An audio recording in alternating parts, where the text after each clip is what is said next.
Hi, it's Carol Salter here, ready to read chapter 25 from my book. Last chapter we left Shine and Hearty in Ellington Park trying to find the entrance to the tunnels, and when they turned around, Onk had vanished. Let's see what's happened. Chapter 25, Tunnels. Onk was nowhere to be seen, and without him they were too small to unearth the tunnel entrance.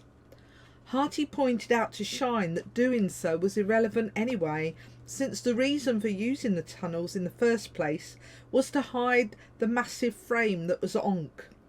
No Onk, no hideout needed, for the moment. Hearty assumed, like always, that Onk's stomach had got the better of him and he'd gone off in search of food. He reassured Shine, telling her Onk would be back soon, as he was always doing this.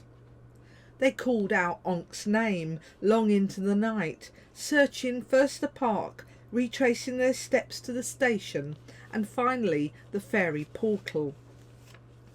Hearty kept hoping Onk would be around the next corner, eating a decomposing cat or parrot, or carrying handfuls of cold chips. But there was no sign of him, nor any sign of his passing. No damage to property, no holes or dents in things, or animals scared witless. Nothing. How could a person as big as Onk vanish so completely? Hearty kept asking himself. They checked the fish and chip shop and the Indian curry house nearby in St. Lawrence at Hearty's request, to no avail. After hours of fruitless searching and waiting, Shine insisted Hearty rest over at her home. He was dead on his wings, and neither of them could see any further than the end of their arms. She assured him they would search again at first light. Hearty stared down one last time at the now familiar pale patch of green that marked the tunnel entrance, willing it to give him answers to Onk's whereabouts. It didn't. So, with head hung low in admission of defeat, he fluttered away, following Shine to her home. No one noticed the tired, infatuated tree elf. Hearty was right about Onk's need for food. He'd gone off in search of dinner. His nose had picked up an enticing aroma near the gooseberry bushes, and as usual he'd followed it. It led him to the back of a nearby hostelry in St. Lawrence, selling copious amounts of food as well as beer. Onk was partial to a drop of beer. He sat at the rear of the establishment, devouring leftover sausage and mash, pie and chips, and Spotted Dick on the same plate. Well, if you could call Onk's grubby, shovel-sized hands plates. The custard and gravy joined together, running in poetic dribbles around his fingers and down onto his trews, where it congealed into a small banoffee-coloured puddle on his right thigh. Several cats and dogs arrived, keen to meet someone who could open the industrial-sized rubbish bins. Within minutes there was a small gathering out the back of the public house. The humans drinking inside the bar started noticing the strays appearing in the pub yard. Soon there was a crowd of people inside the bar, gazing out of the window at the animals, seemingly gazing back in. The landlord presently discerned that his patrons were not buying refreshments at their usual pace, and were migrating away from the bar towards the window. He stepped up to the window, wondering what was so interesting in his yard, then saw red. Bellowing like an angry bull, he charged out of his premises, roaring at the cluster of animals facing an apparently empty space. Within seconds, however, the landlord was asleep. He'd met Onk head on. and the troll had won. The punters inside watched, mouths agape, as the large overweight landlord hit an invisible wall and slid down thin air. His bright red face changed to purple as the ground came up to meet it. The dog nearest the unconscious man moved over to make room for the sleeper. 4 cats climbed up on his legs and sat on him in a row like they were sitting on a garden wall. One large, grey, familiar-looking cat, which shimmered like a mirage, found a warm spot and settled down on the landlord's barrel chest. A saucy brown dog lifted a leg. The crowd inside tittered as a wet patch appeared on the trouser leg of the sleeping man. After the incident, the people in the bar unfroze. There was something strange going on out there, but none of them wanted to acknowledge it. As one, they turned their backs to the world outside the window and began examining their drinks, trying hard to forget the scene they'd witnessed. By tomorrow, the scene would be a drunken dream to the majority, including the landlord, the lump on his head explained away by the hazardous cellar's steps. Onk helped himself to more slops from the beer kegs and bottles heaped outside the rear of the pub. The bin had been cleaned with a weak solution of detergent and vinegar to keep germs at bay. It was nectar of the goddess to Onk. Following his meal, plus an immediate snooze of an hour or so, Onk sauntered back to the park, complete with his retinue of 2 ginger cats and a small brown mongrel, to rejoin Hearty and Shine. He hadn't realised how much time had passed and expected them both to be there waiting. The park was dark and quiet. A solitary caw echoed from the silhouetted trees above. Onk searched the area. Finding no signs of his friends, he stationed himself on top of the patch of grass he'd seen Shine hovering over. Onk possessed excellent relocating senses, even if his temporal senses were a bit rusty. Trolls were renowned for their relocation abilities, which was another reason they made such good warriors. Drop a troll anywhere in the magic dimensions and they could find their way home. This could take a couple of years, depending on what route they chose. Many a troll has undertaken the journey, a ritualistic sojourn across the dimensions, circumnavigating land masses in a zigzag pattern. On Earth, Australia proves tricky for some with undersea walking and great white shark wrestling. Some trolls enjoy facing the volcanoes of Ra on the Dragon's homeworld, or the hell pits of Satan's cauldron in the Neath realms. These delights are found in the tale of Org, the Aboriginal troll, who does the journey backwards by mistake. Onk stood above the sealed tunnel entrance with nothing to do and nowhere to go. "Smash!" he declared, the idea coming to him in a brilliant flash of inspiration. Several swings of his meaty fists, which travelled like vast repeating clock pendulums, hammered the ground into submission. The soil on the surface shuddered and the concrete beneath groaned as it disappeared beneath his hands, tumbling down into the deep darkness below. Onk lowered his heavy body into the hole he'd created and, dropping to the floor, headed off down the tunnel he'd breached. He tramped along in the pitch black, not worrying where the passageway led. His aim was to find a resting place for the night. He'd consider other things in the morning. After several minutes walking, Onk came to a place where a huge chunk of chalk ceiling had collapsed onto the floor. The occurrence had formed a natural high slope, a pillow of grubby white chalk. Cramming a few nourishing handfuls into his mouth as a supper snack, Onk settled his back against the stack of chalk and fell into a deep, restful slumber. Shine's home wasn't far from Ellington Park as sprites and elves fly.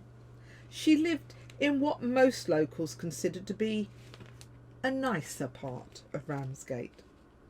Most water spirits lived close to running water to refresh and revive their energy. In Thanet, no natural running water existed above ground in sufficient large quantities. The island's water supply was either underground, with pumping stations at regular intervals along its route, like the submerged Dane stream in Margate, which rose from Dane Valley, or the enclosed water towers dotted around the island above ground. Due to the amount of iron used in their construction, the towers were as inaccessible to Shine as the depths were below. Though in reality Thanet was tethered to the mainland, Shine felt herself to be surrounded by sea on all sides. The nearest accessible free-flowing water, apart from the English Channel, was the Wantsum Channel, and that was a drainage ditch in diameter for much of its length. The River Stour was a much better source of fresh, drinkable water, and that was saline for some of its length too.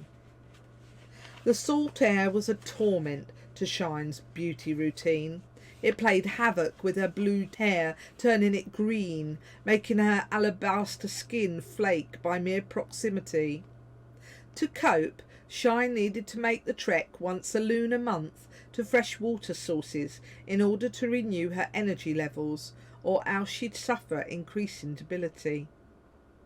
Between her trips, she made do, using ornamental bird baths and ponds in family back gardens. An unlocked freshwater swimming pool nestled in between the potting shed and greenhouse was a rare find. How she longed for a home with a freshwater river or stream, where speckled trout swam and statuesque herons stood as silent grey hunters. Shine ventured as far as Kersney Abbey near Dover for her monthly renewal ritual. It was well known to humans, many using it for leisure activities both on the water and in the surrounding parkland. The area contained 2 boating pools and a number of fast, shallow flowing streams, which were a positive joy. Shine was able to restore and re-energise her body in the clean water. However, she did have to evade the resident colony of bolshy swans while she did. Kersney was built as a mansion house by a wealthy gentleman and was never an abbey as its name suggests. The final segment still standing when the building fell into decline was the mansion's snooker room, which now served as the park's smart tea rooms. Shine came to the streams when the public, with their ice cream stained children, had gone home.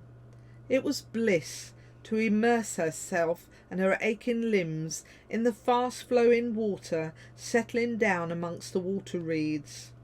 She'd stare up at the swans' bottoms as their feet paddled by above, oblivious to her presence, giggling at their undignified progress. How they looked above, gliding across the water like picture postcard images, was ruined from Shine's perspective. She thought of moving to Kersney, and one day she might, but she'd made many friends on Thanet and was reluctant to lose their hard-gained friendship. The West Clift was a smart area of Ramsgate, full of affluent homes filled with self-assured people. The wealthiest properties faced the sea, revelling in those important coast views. In front of these homes, long lawns stretched down to the Royal Esplanade, where couples sat engrossed in each other, and dogs chased frisbees. Shine led Hearty through the lawns and over the path that led to her home. Grace and John were walking hand in hand across the springy grass to their favourite spot on the lawns next to John's house. Two teenagers in love, enjoying that honeymoon time when everything is rose-coloured, faults are minimised and positive elements exaggerated. When friends at school asked them questions, they were coy in their responses, each not wanting to diss the other. It was an exciting experience for both of them. The fact that Grace had agreed to John's request to go out on a date was more than he could have hoped for. He didn't know how their relationship would develop, but he'd do anything to keep this girl, he decided. Love was a precious and fragile thing, and John was content to just exist with Grace beside him. Holding hands with the most beautiful girl in the world, he was finding it hard to focus on his next sentence, an invite to his friend Baz's party. John was afraid Grace's reply might be in the negative. He couldn't bear to hear a no whispered from those perfect, bow-shaped pink lips. He was sure it would rip his heart asunder. John was a complete romantic. Grace, for her part, was walking by John's side, unaware of his charged emotional state. She had no deep, life-changing thoughts in her pretty little head. Grace was pleased at catching to her mind the eye of the most handsome boy in school. Her insides glowed with happiness, and her smug expression said it all. She hoped he would ask her out again, and wondered how she might attract him further. The young couple were wrapped up in their own loved-up world of two, and because they were humans, were oblivious when Shine and Hearty crossed their love-struck path. The effect of Shine's presence on both was instantaneous. Each breathed in Shine's essence, inhaling deep as her leaking pheromones sunk down through their bodies, cell by cell, like a drug. Turning round, they faced each other. Gazing into each other's eyes, they told each other, "I love you." "Jinx!" Grace and John announced it together as well. Laughing at their togetherness, they clasped their hands tighter. It was the beginning of a 55-year romance. Grace and John reached the black railings surrounding John's home and peered through the rails. Grace spotted two cute squirrels on the grass beneath the trees next to John's house. "Look, John, squirrels! Aren't they sweet?" Grace cooed. John smiled. She was absolutely adorable, he thought. The squirrels in question were in fact arguing. They were full of noisy chatter, chasing each other up and down the tree trunks. The sun had left the realm for the day, and the two fat grey squirrels with see-through wisping tails were quarrelling over the freshness of their winter store. They'd forgotten the lateness of the hour and the imminent peril of foxes and owls. "I told you to put them down deep. Look, half have gone mouldy." "Every year, I tell you, and every year it's the same," scowled the plumper of the female of the two. "Oh, don't go on so, dear. We survive each year, don't we?" the male chattered back. "Yes, but only because I managed to bury another heap of nuts over there in the grass," she answered, her tone waspish. "My mother was right about you," she continued, shaking her head in despair. "Your mother?" queried the put-upon male. "Yes, my mother," his partner complained. "She said you'd never manage to survive a whole winter alone, and she was right." "Then it's a good job I've got you to look after me, isn't it, dear?" he responded, moving closer and wrapping his wayward tail about her body. Well, yes, I suppose it is, she acquiesced, not quite sure and not quite so angry now her male had agreed with her. Her body started to sway towards him. Come on, he said. Let's go inside. It's late and you need your sleep, the sly squirrel suggested. Yes, she answered, her tone softer and lower in volume. Leaning over, he kissed his loved one lightly on her soft nose. Together the two squirrels, now silent, moved away under the cover of the overgrowth, tails entwined together in the shape of a heart. It made another romantic scene. Shine's effect, it seemed, was spreading. Grace squeezed John's hand as the adorable creatures stopped arguing, looked into each other's eyes and kissed.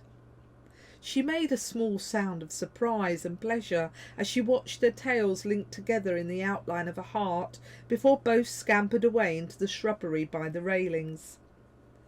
"Is it just me?" asked Grace, turning to her new boyfriend. "Or did those squirrels kiss and make a heart with their tails?"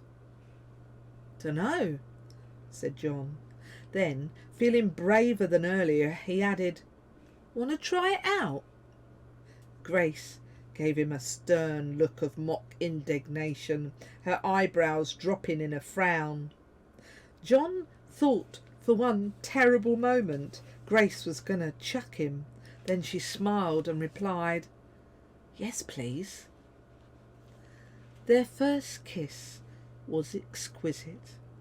Grace tasted of strawberry lip gloss and perfume, John of aftershave and toothpaste.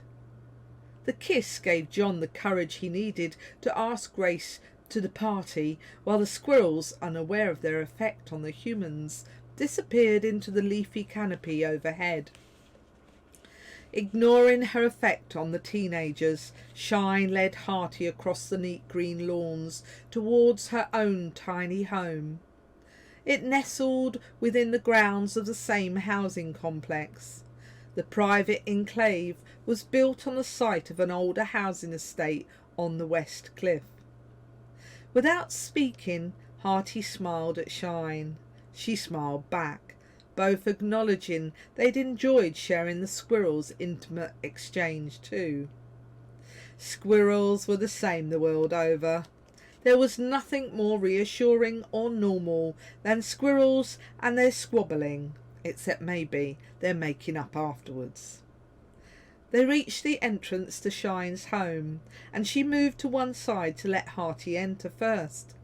Her underground home was situated near the boundary wall between two ancient oak trees which had survived the traumatic ordeal of land reformation behind them. Her home had started out as a badger set, but Shine had put her own unique stamp on it over the years. Water sprites, Hearty knew, preferred their homes to be in a river bank or by a lake edge. He was curious to know what their homes might look like if they needed to improvise, as Shine must have done, without fresh water nearby. The tunnel sloped down into the dark, though Hearty thought he could see a reflection of water at the end of a shallow incline. He reached the bottom of the slope, stopped, and stared. And that's where we'll leave him tonight. Stay tuned for next time and see what he saw at the bottom of the slope. Good night.